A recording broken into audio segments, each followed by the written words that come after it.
হবে। আওয়ামী লীগের সাধারণ সম্পাদক ওবায়দুল কাদের বলেছিলেন যে আন্দোলনকারী শিক্ষার্থীদের দমিয়ে রাখার জন্য ছাত্রলীগই এই বিষয়ে যথেষ্ট।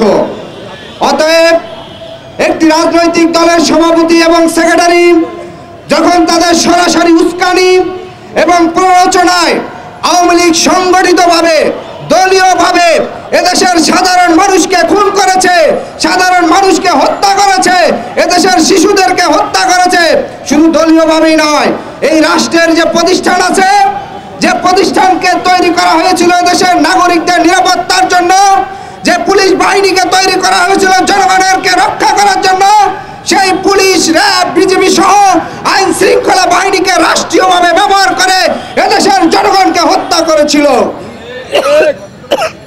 অতএব তাদের সেই সাংগঠনিক এবং দলীয় সিদ্ধান্তের বিরুদ্ধে একটি সদস্য আমরা দেখেছি প্রতিবাদ করেনি। শুধুমাত্র কিছু ছাত্রলীগের সদস্য যারা দেখেছি তাদের এই সাংগঠনিক সিদ্ধান্তকে অস্বীকৃতি জানিয়ে তারা পদত্যাগ করেছে, কিন্তু শতকরা 90-এর অধিক সদস্য আওয়ামী লীগের যারা সরাসরি এই গণহত্যাকে সমর্থন করেছে, গণহত্যার সমর্থনে নেমে রাজপথে তারা ধারালো অস্ত্র নিয়ে, আগ্নেয়াস্ত্র নিয়ে জনগণের উপর ঝাঁপিয়ে পড়েছে।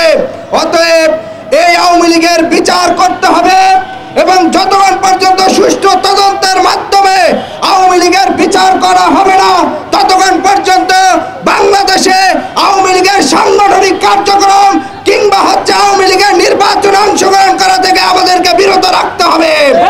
আমরা স্পষ্ট বলে দিতে চাই, যেসব রাজনৈতিক দলগুলো আজকে আওয়ামী লীগকে কাছে টানার চিন্তা করছেন, আগামী রাজনীতিতে তাদের কিছু যে সন্ত্রাসী ভোট আছে তাদেরকে দলে ফেরানোর জন্য আওয়ামী লীগের প্রতি নরম সুরে কথা বলছেন, সুস্পষ্টভাবে নির্বাচনে আসার জন্য ইঙ্গিত দিচ্ছেন, সেসব দলগুলোকে বলতে চাই, গত 15 বছর ধরে আপনাদের রাজনৈতিক কর্মসূচিতে এদেশের বিশ্ববিদ্যালয় শিক্ষার্থীরা, এদেশের আপামর জনতার কাছে আপনারা ব্যর্থ প্রমাণিত হয়েছেন।